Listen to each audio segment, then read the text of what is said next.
గణేశాయ నమః, గాయత్రీదేవ్యై నమః, మహాసరస్వతి నమః, మాతాపితృభ్యో నమః. ముందుగా ప్రేక్షక వీక్షణ మహాశీలందరికీ కూడా నమస్కారం.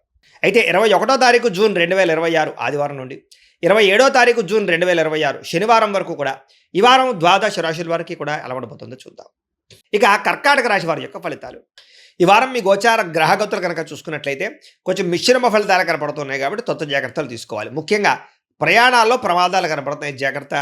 వాహనాలు చెడిపోవడం కానీ లేదా ఇంట్లో వస్తువులు పాడవడం వల్ల కానీ ధన నష్టం కనపడుతోంది. ముఖ్యంగా పిల్లలు మీ మాట వినకపోవడం వల్ల మనశ్శాంతి లేకపోవడం, వాళ్ళు చేసే తప్పులు మిమ్మల్ని ఇబ్బంది పెట్టడం కనపడుతోంది. అనవసరమైన గొడవల్లో తలదూర్చడం కానీ, ప్రేమికుల మధ్య గొడవలు, భార్యాభర్తల మధ్య, కుటుంబ సభ్యుల మధ్య, అన్నదమ్ముల మధ్య వివాదాలు కనపడుతున్నాయి. ముఖ్యంగా క్రమశిక్షణ లేకపోవడం వల్ల ఏ పని కూడా సజావుగా సాగటం లేదు కాబట్టి జాగ్రత్తగా తీసుకోవాలి. రాజకీయ నాయకులు కూడా పదవులు కోల్పోయే అవకాశాలు, ప్రజా వ్యతిరేకత కనపడుతోంది. సినిమా, టీవీ, మీడియా రంగాల వారికి మీ ఆలోచన తగ్గ మీ యొక్క వ్యవహారం లేకపోవడము, అవకాశాలు లేకపోవడము కనపడుతోంది. భార్యాభర్తల మధ్య అనుమానపు ఆలోచనలు కనపడుతున్నాయి. కుటుంబ సభ్యుల మధ్య వివాదాలు కనపడుతూ ఉన్నాయి.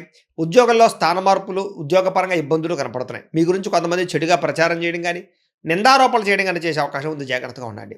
మిత్రులతో వివాదాలు, మాటపడుగుడు కనపడుతున్నాయి. క్రయ విక్రయాల్లో నష్టాలు కనపడుతున్నాయి. వచ్చే ఆదాయం కన్నా ఖర్చు అధికంగా కనపడుతుంది, జాగ్రత్తగా ఉండాలి. ఆర్థిక ఇబ్బందులు, రుణబాధలు, అనారోగ్య సమస్యలు పెరిగిపోతున్నాయి. పెట్టుబడులు పెట్టేటప్పుడు ఎక్కువ జాగ్రత్త తీసుకోకపోతే నష్టపోతారు, జాగ్రత్తగా ఉండాలి. కుటుంబ ఖర్చులు విపరీతంగా పెరుగుతున్నాయి. అప్పుల బాధల వల్ల మనశ్శాంతి లేకపోవడము, నిరుద్యోగులకి అతి కష్టం మీదే ఉద్యోగ అవకాశాలు రావడము కనపడుతోంది. ప్రభుత్వ ఉద్యోగులు కూడా పని ఒత్తిడి అధికంగా కనపడుతోంది, జాగ్రత్త. ప్రైవేటు ఉద్యోగులు కూడా ఉద్యోగపరంగా ఇబ్బందులు ఎదుర్కొనే పరిస్థితి కనపడుతోంది. శారీరక కోరికలు, వ్యామోహాలు బాగా పెరిగిపోతున్నాయి. చిన్న చిన్న అనారోగ్య సమస్యలు పెద్దవడము, ఇతర దేశాలు అనే భారతీయులకు ఉద్యోగ సమస్యలు, ఆర్థిక ఇబ్బందులు, ఉద్యోగ నష్టాలు కనపడుతున్నాయి. ముఖ్యంగా నరఘోష విపరీతంగా కనపడుతోంది. గృహ నిర్మాణ పనుల్లో ఖర్చులు బాగా కనపడుతున్నాయి. బ్యాంకు లావాదేవీలు చికాకు కలిగించడం, ఈఎంఐలు, క్రెడిట్ కార్డుల బిల్లులు సమయానికి కట్టలేకపోవడం కనపడుతోంది. ప్రయాణాల్లో కూడా తొందరపాటు ప్రయాణాల వల్ల నష్టం కనపడుతోంది. నూతన వ్యక్తులతో లావాదేవీలు జరిపేటప్పుడు ఇబ్బందులు కనపడుతున్నాయి. నమ్మక ద్రోహులు లేదా మోసాలు కనపడుతున్నాయి, జాగ్రత్తగా ఉండాలి. ప్రేమించిన వ్యక్తులు దూరం అవడం కానీ, వివాహాలు చెడిపోవడం కానీ జరిగే అవకాశాలు ఉన్నాయి. విద్యార్థులు కూడా చదువుకునే సమయంలో మెంటల్ డిస్టర్బెన్స్లు, సరైన ఆశయం లేకపోవడము, చెడు స్నేహితులు కనపడుతున్నారు. ఉద్యోగస్తులకి మీ యొక్క టాలెంట్ని, మీ స్కిల్స్ని గుర్తించలేకపోవడము, ఉద్యోగపరంగా ఇబ్బందులు కనపడుతున్నాయి. ఉద్యోగ కార్యాలయాల్లో అధికారిక ఒత్తిడి బాగా పెరిగిపోతుంది, జాగ్రత్తగా ఉండాలి. స్త్రీలకి భర్తతో విభేదాలు, మానసిక అశాంతి, విరక్తి ఆలోచనలు కనపడుతున్నాయి. వ్యాపారస్తులకు వ్యాపారంలో వచ్చే ఆదాయం కన్నా ఖర్చు అధికంగా ఉండడము, లేదా పెట్టుబడులకు తగ్గ లాభాలు లేకపోవడము, లేదా నత్తనడగ్గా వ్యాపారాలు సాగడము కనపడుతున్నాయి. కాబట్టి తత్వ జాగ్రత్తలు తీసుకోవాల్సిందిగా ఈ రాశి వారికి తెలియజేస్తూ, అయితే ప్రేక్షకులకి ముఖ్యంగా మనకి ఏమిటయ్యా అన్నట్లయితే కనుక, ఇప్పటిదాకా మేము చెప్పినటువంటి ఈ ఫలితాలన్నీ కూడా గోచార ఫలితాలు. అంటే ఈ రాశిలో ఉండేటటువంటి కోటాను కోట్ల మంది అందరికీ వర్తిస్తాయి.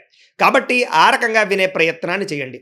ఒకవేళ మీ పర్సనల్ జాతకం అంటే మీకు ఒక్కరికి ఎలా ఉందో తెలుసుకోవాలి అన్నా, లేదా ఏదైనా సమస్యలతో ఇబ్బంది పడుతూ ఉన్నా, దానికి మీ date of birth, time, place of birth, మీ పేరు మా వాట్సాప్ నెంబర్కి మెసేజ్ పెట్టినా, లేదా మాకు ఫోన్ చేసినా కూడా మీ జాతకం ఎలా ఉందో చూసి చెప్పే ప్రయత్నాన్ని చేస్తాము.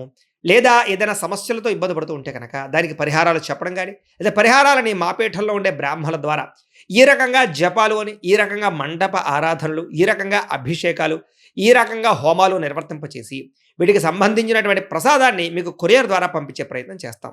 లేదా మీరు స్వయంగా వచ్చి పాల్గొన్నా కూడా మీ చేతి కార్యక్రమాలు కూడా మా పీఠంలో నిర్వర్తింపజేసే ప్రయత్నం చేస్తాము అని ప్రత్యేకంగా తెలియజేస్తూ, అలాగే మీలో ఎవరికైనా సరే పూర్తి జాతకం ఈ రకంగా పుస్తకం రూపంలో కావాలన్నట్లయితే కనుక దానికి కూడా మీ date of birth, time, place of birth, మీ పేరు మా వాట్సాప్ నెంబర్కి మెసేజ్ పెట్టినా, లేదా మాకు ఫోన్ చేసినా కూడా మీ జాతకాన్ని ఈ రకంగా రాసి ఇలా కంప్యూటర్లో ఇలా డీటీపీ చేయించి ఈ రకంగా పుస్తకం రూపంలో బైండింగ్ చేయించి ఈ పుస్తకాన్ని మీకు కొరియర్ ద్వారా పంపించే ప్రయత్నం చేస్తాం. ఇందులో మీ పూర్తి జాతకం అంతా రాసి ఉంటుంది, చక్కగా చదువుకోవచ్చు. ఇది మీకు జీవితాంతం ఉపయోగపడుతుంది. కాబట్టి మీరు ఎవరికైనా సరే ఈ పూర్తి జాతకం ఇలా పుస్తకం రూపంలో కావాలన్నా కూడా మమ్మల్ని సంప్రదించవచ్చో తెలియజేస్తూ, అలాగే ఇంట్లో డబ్బు నిలబడకపోవడము, ఆర్థిక ఇబ్బందులు, రుణబాధలు, వ్యాపారాలు సరిగ్గా సాగకపోవడము, ఇలాంటి సమస్యలతో ఇబ్బంది పడుతుంటే కనుక అలాంటి వాటికి ఇలాంటి ధన జన వశీకరణ యంత్రము అని ఉంటుంది. లేదా నరదిష్టి వల్ల కానీ, నరఘోష వల్ల కానీ, ఇంట్లో కానీ వ్యాపారాల్లో కానీ ఇబ్బందులు పడుతుంటే కనుక అలాంటి వాటికి ఇలాంటి నరఘోష యంత్రం అని ఉంటుంది. లేదా ఇంట్లో మనశ్శాంతి లేకపోవడము, నిద్ర పట్టకపోవడము, పీడకలు రావడము, కుటుంబ కలహాలు, ఆస్తి వివాదాలు, కోర్టు వివాదాలు, పోలీస్ కేసులు, లేదా ఎవరో శత్రువులు ఇబ్బంది పెట్టడం, లేదా ఎవరన్నా మీ మీద ప్రయోగం చేసేసారని అనుమానాలు రావడము, ఇలాంటి సమస్యలతో ఇబ్బంది పడుతూ ఉంటే కనుక అలాంటి వాటికి ఇలాంటి శూలిని దుర్గా యంత్రం అని ఉంటుంది. కాబట్టి ఈ యంత్రాల్లో ఏ యంత్రం కావాల్సినా సరే మమ్మల్ని సంప్రదించవచ్చు అని తెలియజేస్తూ, అలాగే వీటికి సంబంధించినటువంటి ఏమైనా సందేహాలు ఉన్నట్లయితే కనుక కింద కామెంట్ రూపంలో పెట్టండి, మీకు రిప్లై ఇస్తాం. అలాగే ఇప్పటిదాకా మేము చెప్పినటువంటి ఈ ఫలితాలన్నీ కూడా మీకు దగ్గరగా వచ్చేయలేదా అనే విషయాన్ని కూడా కింద కామెంట్ల రూపంలో పెట్టండి. అలాగే ఈ వీడియో కనుక మీకు నచ్చినట్లయితే ఖచ్చితంగా కాస్త లైక్ చేయండి, అందరికీ షేర్ చేయండి. ఇంకా ఎవరైనా ఈ ఛానల్ కనుక సబ్స్క్రైబ్ చేసుకోకుండా ఉన్నట్లయితే కనుక కాస్త సబ్స్క్రైబ్ కూడా చేసుకోవాల్సిందిగా మనస్ఫూర్తిగా ఆశిస్తూ, గోబ్రాహ్మణేభ్యః శుభమస్తు నిత్యం. లోకాः సమస్తాः సుఖినో భవంతు. స్వస్తి.